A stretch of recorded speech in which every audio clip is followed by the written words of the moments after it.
Hey guys, your host Avery Carl with the Short Term Shop here. Welcome to our 10-episode deep dive on the Sarasota and Bradenton area, which includes all those fun barrier islands like Anna Maria Island, Siesta Key, really the west coast of Florida.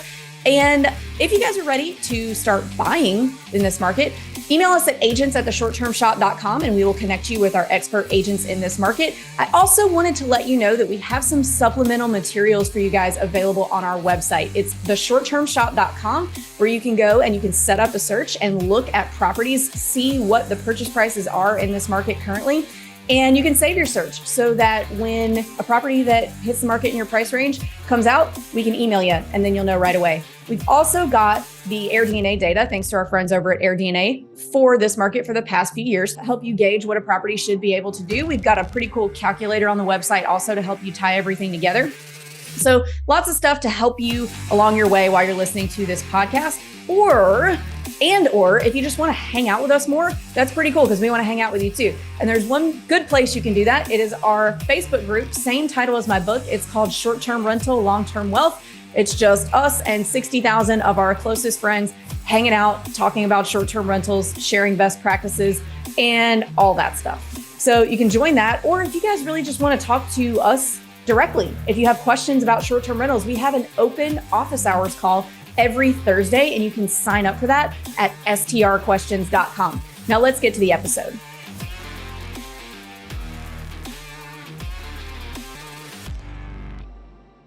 Hey guys, welcome to another episode of the Short Term Show special episode series on the Sarasota and Bradenton markets. Today, we're going to talk about numbers. We are only talking about income numbers today. We're not talking about expenses. Expenses we will talk about in another episode. So we have a great panel to talk about this today. We've got John and Christina, who you're familiar with.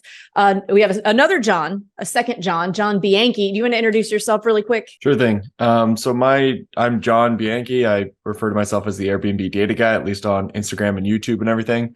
And I live and breathe Airbnb data all day, every day. So I am the head of data for TechVestor, which is the largest short-term rental investment fund in America. I also have an Airbnb data consulting business and Airbnb data software that's coming out pretty soon. I've got 3 free Airbnb data trainings and a 4th one on its way as well. So I am, I live and breathe Airbnb data, like I said. Awesome. Great resource to have on the show. We appreciate you doing these episodes for us. Of course. Love doing them. All right, cool. So a couple things, well, more than a couple things, a few things that we're going to go over really quick before we get into the exact numbers of what the different properties can do in different areas of this market. We're going to talk about a few ways to measure and or analyze short-term rentals, a few terms that you might have heard in the past, but maybe you don't quite know how to apply them. We are going to talk about mostly gross numbers when we're looking at these, because that's really the only way to compare, to make an apples to apples comparison. I know every a-hole on the internet wants to say, oh, I need net numbers. Gross numbers mean nothing. But there's no way to compare it, to make a similar comparison across the board, because everyone's net is going to be different depending on what type of loan they got, how much they put down, how lean of an operation they run. So you have to use gross numbers and stop with the gross means nothing, because that's how you compare it. So let's just stop with that. I'm tired of seeing that. Next, off that soapbox, there's a few also numbers in terms of how to measure the returns on a property out there in the universe. You've probably heard the word cap rate before. Cap rate, while every property does have a cap rate, whether it's commercial or residential, cap rate is not typically the best way to measure the performance of a short-term rental, because the income determines the cap rate and the cap rate determines the value of the property. It's commonly used in valuing commercial properties. The reason we don't use it to measure the performance of short-term rentals is because short-term rentals are residential. So let me explain that a different way. Commercial properties are appraised based on their cap rate. So the income determines how much the property is worth. With residential, at least for now, until banks and lenders start viewing short-term rentals as commercial properties, which they may in the future, but as of now, they don't. As of right now, a residential property, the value is determined based on sold comps of other residential properties. So if you've got a single family short-term rental next to a single family not short-term rental, that single family short-term rental, even if it nets $1 million a year, according to the bank, it's worth the same amount as the property next door that is not a rental at all. So keep that in mind. That's why we don't really use cap rate, because that would mean that the value of the property is determined by the income. And in this scenario, it's actually determined just by residential sold comps, just like any other single family. So what we do use is cash on cash return. So cash on cash return, to put it very simply, is you take all the money that you put into the property upfront, so your down payment, closing costs, all that, any rehab costs, and then you take that and compare it to the money that you have in the bank at the end of the year after all of your expenses, and that is your cash on cash return. There have been different rules of thumb regarding cash on cash return and what you're looking for throughout the past few years. And I don't really subscribe to any personally rule of thumb about that, because what one person is doing with a property isn't necessarily what you're going to be able to do, whether that's you're going to be able to do better or worse.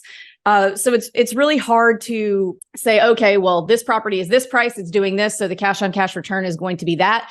You can change what the cash on cash return is very easily. You can get a wildly different cash on cash return number just by putting down a different down payment amount, or just by maybe asking for a few $1,000s in closing costs from the seller to buy down your rate, which makes your monthly payment less, which will make your cash on cash return go up. So there's a lot of little manipulations you can do, and just analyzing a property based on the way it is now with the current owner doesn't really work, especially if you're planning to do some kind of like a decor refresh or do some theming, or maybe it's a 3-bedroom, but there's enough room to add a 4th, things like that. So what we're really doing when it comes to short term is kind of the same thing that we're doing in multifamily and single family long term, is you're looking for the deal where the opportunity is there for you to get that cash on cash return number to where you need it to be. So you're not looking at the deal based on what this person's doing. It is important you do want that data. You want to have that piece of data, but you're looking for the opportunity to improve. So you want to be able, and before we get into the numbers, you also want to get data from as many places as you can. And John will kind of tell you not the rules of thumb, but some guidelines about that. Because there's a lot of great places you can get data now. There's AirDNA, there's Rabu, there's STR Insights, there's Key Data. There's a bunch of different options out there now, and the data is very important. When I started, there was not data, and we had to kind of figure it out as we went. You guys have it a lot easier because you have data at your fingertips. We also want to make sure that while we're using that data to get a range of what we think our property should be able to do, we also want to make sure that we're doing the enemy method. If you guys want an idea of what that is or the definition of that, you can go to enemymethod.com. There's a whole video on how to do that. But basically what you're doing is you're zooming in on the area that you plan to buy a property on the OTA, so Airbnb and Verbo, and you're looking at your enemies or your neighbors to kind of figure out how your property compares to them, so you can figure out where on that data spectrum that you've come up with your property might fall. So you're looking at ways that you can be better, or maybe ways that you can't compete with them, and how, to put it very, very simply, what you're looking at is what will make a person who's on Airbnb looking for a place to stay choose your property over your competition.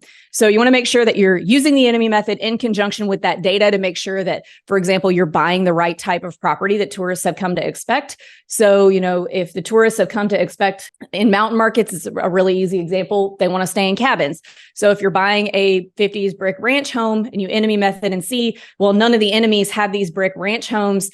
These that are doing really well are all log cabins. Maybe you want to avoid that brick ranch home and buy the log cabin. So anyway, just a quick overview of a few terms that you'll probably hear when it comes to analyzing short-term rentals. And anyway, I will let John take it from here. So John, when you are looking at the numbers on a property and you're looking at other properties to kind of compare where you might fall, what are some guidelines that you want to stick to in terms of making sure that you're looking at the right properties and the right data? So just to clarify, you're talking about essentially the enemy method there, right? Like, how do I compare side by side with the different properties? Yeah. So how do you apply that enemy method to your spreadsheets? Because I'm a very visual person, and I know you're a lot more detail oriented than I am. So let's marry those two things together. Yeah, perfect. I'm actually glad you said that because I was going to start off this whole part of what I was going to say with talking about the enemy method and kind of adding on to what you said. So you said in the cabin markets, right?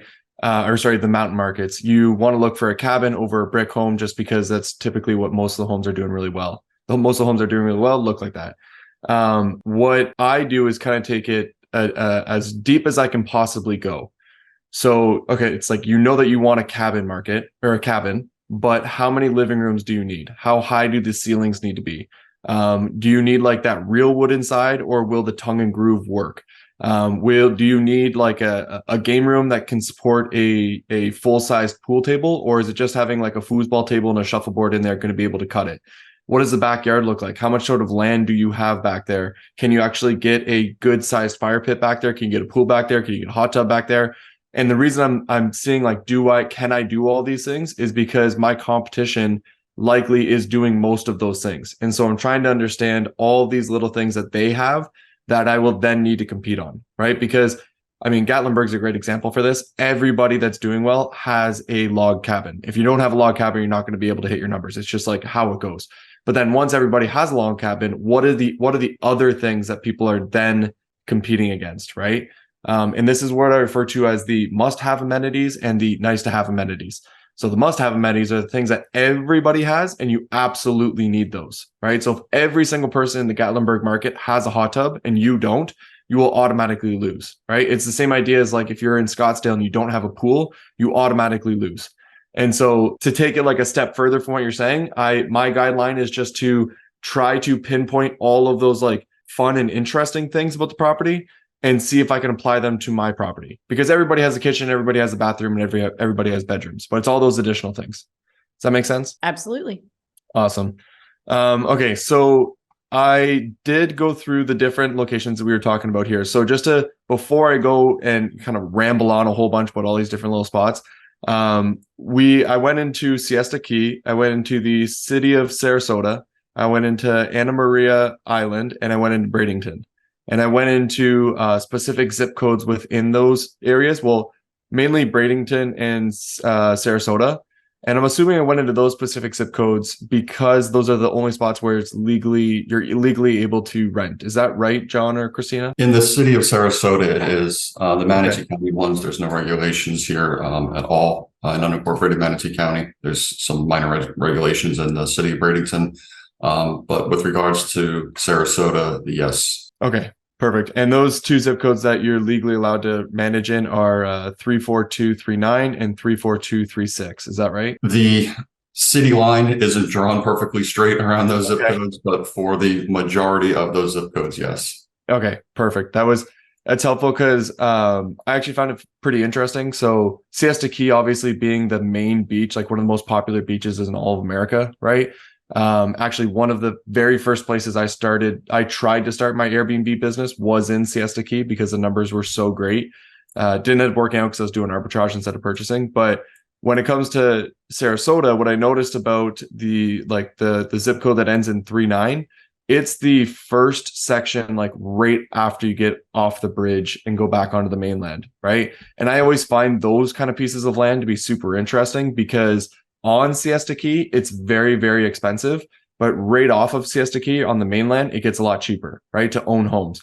Now, if the home is a lot cheaper to own, then it is a lot cheaper to rent as well, right? So somebody who's an Airbnb guest that is looking for a more affordable stay might have to choose to stay inland rather than on the Siesta Key Island, and then they can drive to the beach. And so that to me was that's a very interesting sort of setup and like a pull, right? It's kind of like a national park being 20 minutes away and you're getting like a cheaper place because you're 20 minutes away rather than like right in front of the entrance.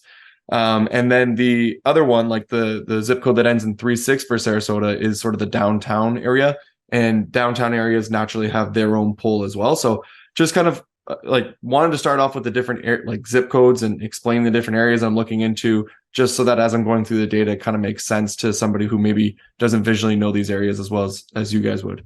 But first off, want to start off with Siesta Key because that's where I did the most of my research. There's I've got a lot of notes, so I'm just going to kind of ramble through each of these different notes and like what I've seen. And I'm going to go through each of these different areas as I go through it, and it'll land with the one that I kind of like the most and how I think or where I would go if I were to be going into this general area. So when it came to Siesta Key, obviously, it's extremely popular. It's a expensive market nowadays when it comes to being able to buy in that area. And one word of caution that I have to start off with is that it seemed like there were some homes doing like crazy numbers, $300,000, $400,000. But what I noticed was that it was all from this one company, which their name is SKLRP and LKV, which is like, so that's their management company name. I don't know what that stands for. I don't know if you guys know that. You know it? Siesta Key Luxury Vacation Rental Properties. There you go. And Lido Key Beach. Yeah, they're a big property management, basically in the luxury here. Okay, so I'm only bringing them up simply because their data didn't seem super accurate, and it made me nervous for somebody who didn't know what they were doing to go and look at all of those properties and assume that they were right. And so I'm just kind of putting that out there. And that was because they had a lot of these like properties that looked like they were doing like $400,000 a year. But then when you look at the property and you compare it to another property that's doing $200,000 to $300,000 a year, it wasn't nicer in the amount that it would make $100,000 more, right? So just kind of pointing that out before I get into it, just in case somebody is doing that. What I did notice was that the 2 bedrooms and the 1 bedrooms are all in that sort of condo region, right? So where those condos that are along the beach and they have the tennis courts with them, and there's a really nice sort of setup that they have, which is it's a super cool part of Siesta Key that they have all these condos, and all of those condos there were doing really well. So like on average, they were performing around 75,000 for a 1 bedroom and 100,000 for a 2 bedroom. But personally, I think they could potentially be doing more because most of those listings weren't that great. Actually, it's one thing I want to say about almost this entire area. Barely found any great listings. I don't know what it is. I feel like the last couple of areas that I've researched, there's just not been good listings, but there's honestly like no superior listings. And I think that's just simply because everyone's so close to the beach that they don't have to try their hardest to actually make the best possible listing because they know people are going there no matter what. To me, I just see that as opportunity. I've seen that a lot, specifically in Siesta Key. Like there's not even like a wall that has a different color. There's no theme rooms. That hasn't really started in that area. You do see that sometimes here in Bradenton or the city of Sarasota, you're starting to see that. But there's definitely room for growth in that market and doing those things. I think there's room for being more strategic to give the ideal guest the best possible experience, right? So obviously families are going here more than anybody else. So what if as parents, you're trying to give the best experience to your kids. So then therefore you should design your home in a way that's going to make the kids have the best possible time while still, giving the parents what they want to be able to relax. And then if you can kind of combine those two, that's where you're going to see the best possible return, right? So, when I say a 2 bedrooms making 100,000, that's amazing, right? But they're really just relying on the fact that they're next to one of the best beaches in America. So it's like, how could you amp that up a little bit more? The 3 bedrooms, the crazy part about this is that there's almost nobody that has a 3 bedroom or a 4 bedroom that's making less than $100,000 a year. Like almost everybody's making $100,000 to $200,000 a year as a 3 bedroom and a 4 bedroom within Siesta Key, which is like the only place where you're going to see that. Like there's usually always people who kind of lag behind and they're making like 50,000 or less. But anyways, that's just an interesting sort of thing that I was able to find out. And actually, one of my absolute favorite listings when I was first getting started is actually in Siesta Key. So just a quick little side tangent here. There's this building that I found when I was first getting started, just getting into the data, just understanding everything, where this lady took this piece of land that was on, so you got the beach side, she was just on the other side of the road, and they completely rebuilt this structure to turn it into, I believe it's 4 different units with a common pool right in the middle. And like one unit's like a 3 bedroom and a 2 bedroom and a 4 bedroom. I don't know the exact numbers. I wanted to research it a little bit more, but I'm just kind of recalling from when I started doing this 5 years ago. And 5 years ago, that lady was absolutely crushing it with that listing, making like $400,000 a year. And I just came across it again for the first time since then. And she's still there, absolutely crushing it, making a ton of money with that property. And she hasn't updated it in that entire time period. So anyways, I just think it's super cool to find a building that looks like that and how much money you can make from it. Always got me so intrigued about Airbnb in the first place. So that's everything when it comes to Siesta Key. Just kind of to summarize, the one bedrooms, 2 bedrooms, I'd probably be looking a bit more into the 1 bedroom condos if I were to be doing it, just because they do have a ton of potential to hit those numbers. The 3 and the 4 bedrooms, it seems like you really can't go wrong with the amount of revenue being made. Now, mind you, the home prices are a lot higher, so it's hard to say for a fact if those are going to cash flow in a way that you want them to, or if they're going to cash flow at all. It might just be more of like a break even, hold property and gain that equity just by owning in Siesta Key. But yeah, so anyways, tons of money being made in Siesta Key. That's my first part. I got four places to go through. So I'm trying to. Okay. Yeah. So in Siesta Key, you want to buy 1-bedroom condos. Sure. Yeah. Let's go with that. I think that's probably going to be your best bang for your buck. But that overall and this is kind of interesting too, that John and Christina have said in previous episodes that Siesta Key is really more of like a lifestyle purchase. And this is kind of what you're saying too, especially in that 3 to 4 bedroom range. Yeah. Awesome. Cool. What's the next one? All right. So next one is the city of Sarasota. And so I think this is where, again, you have these 2 different zip codes that I want to break up. So the first one is the one that's just on the other side of the bridge of Siesta Key. So like just as you leave. And then the other one is downtown. Now, mind you, they're very close to each other, but I kind of see them as 2 different places. So I started going through the data and, trying to go from bedroom count to bedroom count to try and make sense of like what's the best thing to purchase in this area. And there's a lot of trends for every single market. No, it's sort of like no matter what market you're in, they're going to find some commonalities, right? So I looked at the 1-bedrooms that were directly over the bridge from Siesta Key, and they weren't really all that great. They weren't really all that nice of homes. They weren't really all well put together. But then once you get to the sort of downtown area of Siesta Key, there's obviously better 1-bedrooms that people can buy. And it seemed like that's where you're getting these nicer 1-bedrooms that were performing a little bit better, which is obvious, right? Because you're in the downtown area, it's smaller homes, whereas not in the downtown area, you're mainly looking at houses or homes. And so with that being said, in the downtown area, I'd probably be looking at like a smaller 1-bedroom, 2-bedroom and trying to just find somebody that wanted to be able to drive to the beach, but still wanted to, stay in a nice place. Maybe that was in a condo that had a pool. And again, you're kind of looking for somebody who's looking for a more affordable place. So it's not going to make nearly as much as the one that's going to be on Siesta Key, but it still should perform fairly well. And it's going to cost you a fraction of what it's going to cost you to get on Siesta Key, right? Whereas directly across the bridge, I would be looking at a 3 or a 4-bedroom that had a pool that could be designed really well. So the interesting thing about this is that there actually was, I think it was 3. So 3 listings within that little space there that were actually done, in my opinion, really well. And they looked great. They were put together well. They had good pools. They were 3 bedrooms. And they were making somewhere between, I think it was like 115 and 140,000, right? Which is a very small portion. And then there was a bunch of listings underneath it that were not performing nearly as well. And so, but they weren't put together as nicely. And so in my mind, I go, okay, well, here's an opportunity, right? We see a couple of people that are performing like well, with listings that I know that I could beat if I were to really try to put my time into this. And then when you go and look at the value of the homes in that area, like you can potentially get a home around $500,000-$600,000 that has a pool that's a 3-bedroom, and it's a 10-minute drive to Siesta Key Beach. And so to me, I'm like, that's an opportunity zone. That's kind of the way I see that. Like that's a nice little spot right there where I'd be very intrigued to be looking a little bit more into. So when it comes to Sarasota, the city of Sarasota, smaller units in the downtown area, 3 to 4 bedroom with a pool, around, under 600,000 just on the other side of that bridge is where I'd be looking. What are your guys' thoughts on that? I agree with most of what you said. However, when you get into the downtown area, a lot of those condo buildings have 30-night minimum stays. Yep. I'm wondering if some of the ones you were looking at potentially weren't playing by the rules, so to speak. Very likely. Very likely, right? This is what almost every single episode we get on. We always talk about how you need the local knowledge mixed in with the data, right? So I look at it from a high level, like, hey, look, it looks great. And then you're like, yeah, you can't do that, right? And I go, okay, sounds good. You can't do it. So most likely, and that's where, working with somebody like you guys would be a lot more beneficial for somebody to be able to figure that out. Sure. Yeah. Yep. That's why you need the data plus a local expert. Exactly. The perfect combination.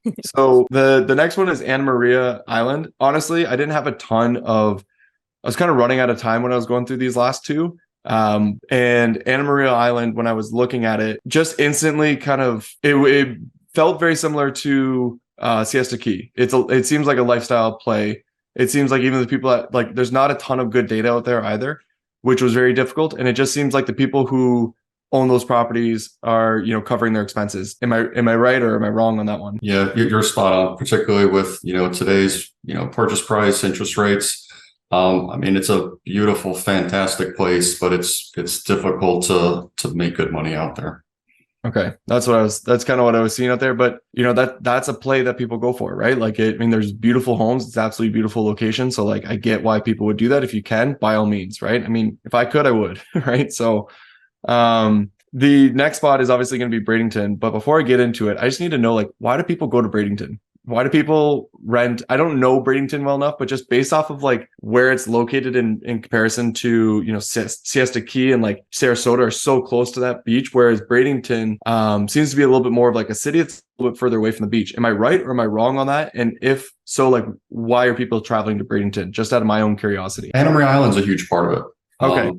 There's a lot of draw to Anna Maria Island. I mean, the beaches are very similar to Siesta, but it's a lot more laid back, less commercialized, atmosphere. I refer to it as the flip flops and golf cart vibe.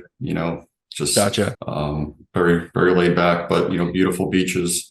In addition to that, there's other areas in Bradenton, that we kind of talked about in previous episodes, other draws from IMG Academy to the golf courses. And it's also, from an investor perspective, a little bit more affordable than Sarasota to get, a larger house just over the bridge, which is, I'm assuming what you're about to talk about next. Yeah, pretty well.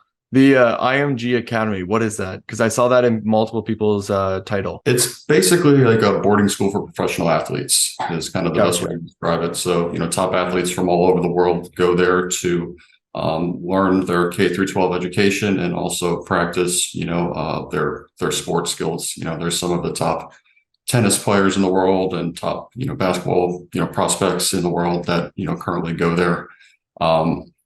And there's also, along with that is the top-notch facilities, the top-notch coaching, and they also have a lot of events that they host there, tournaments, soccer tournaments and things like that. Okay, that actually that helps. That last little piece there is what was the one thing that was I was wondering about, because I naturally on the other side of the bridge, home with a pool does well, right? And it actually performs really well. Like there's some good money being made from the 4-bedroom plus buildings there. Even like the 3 bedrooms are performing really well. It seems like you would want to get a place that wasn't going to be overly expensive. Like there's definitely homes there that are far more expensive than some of the other homes in the area, right? So it seems like if I were to be looking into Bradenton, I'd be trying to find a home that was around that $700,000 maybe $800,000 range to be able to make the amount of money, like to be able to have some sort of cash flow from that property, right? Because it seems like there's homes there that are also going for 1.5 to 2.5 million. And, when I say, hey, get a 4-bedroom with a pool, that's not necessarily the ones that I'm referring to, unless you're going for that sort of lifestyle play, right? So where I see the most opportunity is actually with this, if you could get a 6-bedroom. This is one of my favorite pieces of data. You have this one lady who has actually picked up a couple of these 6-bedrooms and is performing extremely well with a 6-bedroom with a pool. The listings are done well, and they're not to the extreme, but they're done well enough to be able to perform good, right? So she's what I refer to as a clean listing, right? So it's really well put together. It's neat. It's tidy. It makes someone feel comfortable when they're about to book it, but it's nothing over the top, right? So there's still some sort of opportunity there to be able to perform as well. But the reason I like seeing that one host having a couple of different homes that are very similar doing well is because I know she's not a management company. It's not just a one-off opportunity, right? She's kind of proven it out that it can work multiple times. That's actually how I got started. I found somebody who had multiple listings that were roughly the same size, that were all performing about the exact same. And I went out and got pretty well the exact same thing, was able to do as well and better than him. And so when I see this person performing with these 6-bedrooms, I'm like, that is very interesting. Why are really large groups going to Bradenton though? Right. And so you kind of just talked about the IMG Academy and going to these tournaments and different things. So like maybe there's a lot of people kind of coming in for that. And so they need these larger homes to be able to do that. And then obviously Anna Maria Island being a big part of it as well. So anyways, what I'm trying to say is out of everything that I went through, all these different areas, Siesta Key, Sarasota, Anna Maria, Bradenton, I would be trying to find potentially a 6-bedroom in Bradenton with a pool and just going all out with it. That would be like my go-to for anyone who's looking for my go-to. So yeah, that's everything. Okay. So go to Bradenton 6-bedroom with a pool. Yep. Okay. Yep. Or buy a 6-bedroom that doesn't have a pool, but room to add one, and you save. How much do you think you save? I know up here in Florida, I mean, it can be a couple $100,000 to difference for a property with a pool versus without. But what do you guys think? Purchase price difference? Yeah. Yeah. I mean, obviously depends on the property, but easy 200 grand. It can be different, 200 to 300, like you said, I think. Okay.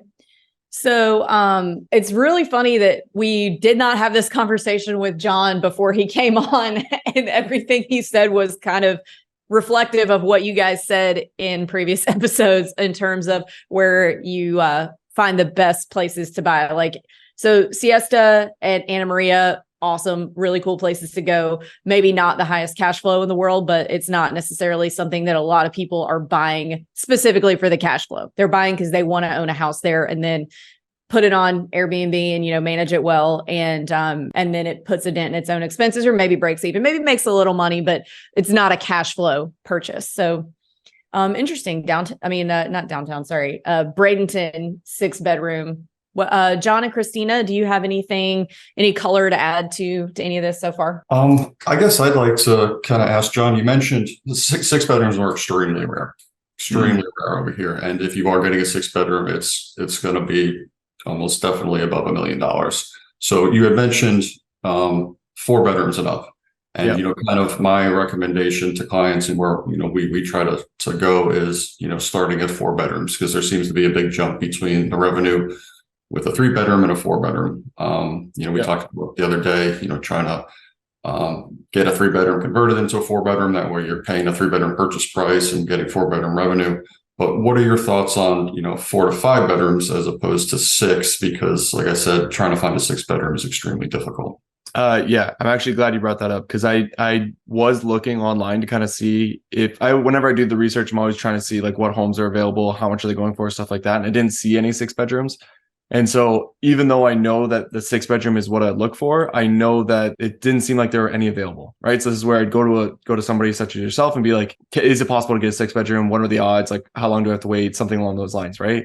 And obviously you're saying it's going to take a long time. So I do agree with that strategy that you just said. And that probably would be my next move, is get a 3-bedroom with pool and try to convert it into a 4-bedroom, as long as I wasn't giving up anything needed. So in other words, sometimes people will buy a home that has 2 living rooms, right? And they'll convert the other living room into a bedroom.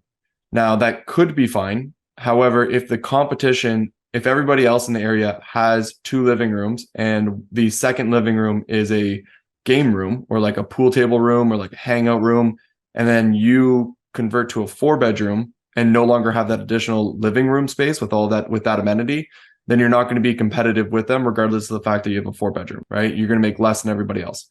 So that's the one sort of thing that I'd be thinking about when I would be looking into that. But that strategy does make a ton of sense. And even when I was doing this research, specifically in so when I was doing this, I was going through 09 and 10, which are the 2 zip codes there.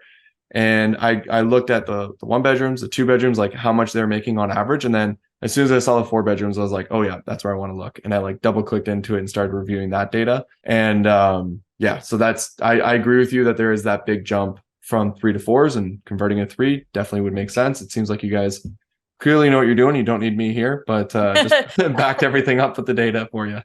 Well, So, yeah. that's awesome. Yeah, and it's also interesting, like John and I, we own personally in those areas that you mentioned. So right across the bridge on Siesta, and then right across the bridge in 34210 and 34209. Nice. So good to hear. Yeah, that's awesome. How did you guys decide on those areas, out of curiosity? I grew up here. I'm from here. So I know the area very well. And, we just started looking here naturally as the first place to look, and numbers worked out very well. So there you go. That makes sense. So basically, we have the best agents in the market sitting right here. Exactly. Now I'm wondering if the 6-bedroom was us, because we have a duplex that's here. You can rent separately. There are 3 suites on each side. They each have a pool, and then you can rent them together as a 6-bedroom. So kind of our sweet spot. And John just had a listing here that was somewhat similar in this area. So we're actually sitting in that property now. I'm on one side and she's I'm on one side. And he's on it doesn't look. No, it was not. No, so it's not your. Is it? Who's the host for the Airbnb? Yeah, so it's not. It's somebody named Jenny, Larissa, and then the other one's Haley. Okay. Yeah. My data, like when I look at the data, there's a lot of listings that don't make it through because I get rid of a lot of the bad data or data that's not useful yet. And so I only have 3, but I'm assuming there's obviously a lot more. But yeah, there's only a handful of them out there. So, they are very rare. Yeah. I'd be jumping on those quick. Even at $1 million, I'd be jumping on it. Oh, really? Awesome. Well, guys, are there any points that anybody wants to make that we feel like we've missed here? I guess I would have one question for John. Is there any, in your research, is there any specific amenities or must-have things that you've noticed or came across other than, the obvious? Yeah, except for the obvious. No. So I say no, but what I did notice was that the vast majority of the listings were not good. Not great. Let me put it that way. A lot of them were good or okay. You know what I mean? And to me, that's when somebody designs the home themselves, so they don't get a professional to do it. And they do have good photos, and they don't add in extra amenities like a mini putt in the backyard or an all-out game room or something or a movie theater if they can, right? And when I don't see a lot of those additional things, I see those as good listings or okay listings, right? So, however, I've studied like every market in America, right? So I've seen the great listings over and over and over and over again, and I know that there's so much potential to take a listing and just amplify it through color design, strategically designing it for the guest that's going to be the one to pay the absolute most and giving them every single last thing to really have a great experience. And I didn't see a ton of those. And so my recommendation, actually, I'll be honest, I didn't see any of those. I didn't see a single one. All I saw were good listings. So my recommendation would be to try, since there's no great listings in all 4 of those locations that I looked, I would be going to other like markets that might be even more popular, right? So trying to find another area, whether it be in Florida or another place that was along the water that had what I would refer to as great listings. And you know when you're looking at a great listing, it's just superior. The color's more, there's way more going on. And those would be the listings that I would study. And then I would take that and I would bring it to those area, the Bradenton area or the Siesta Key area. And I would use those strategies, even though they're not being used in that area.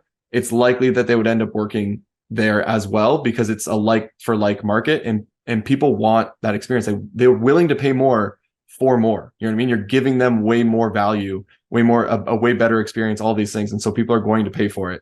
And you're going to be able to beat your competition, which is like the enemy method, right? That's step 1. And just because your area doesn't have great listings doesn't mean that you shouldn't put together a great listing or find other great listings that you can then bring to that market. So that's my only recommendation. Very good. Well, very informative as usual. Thanks so much, John, for coming on. Guys, if you want to learn more about this market or work with our agents, John and Christina, in that market, you can email us at agents@theshorttermshop.com. You can join our Facebook group, same title as my book, Short-Term Rental, Long-Term Wealth.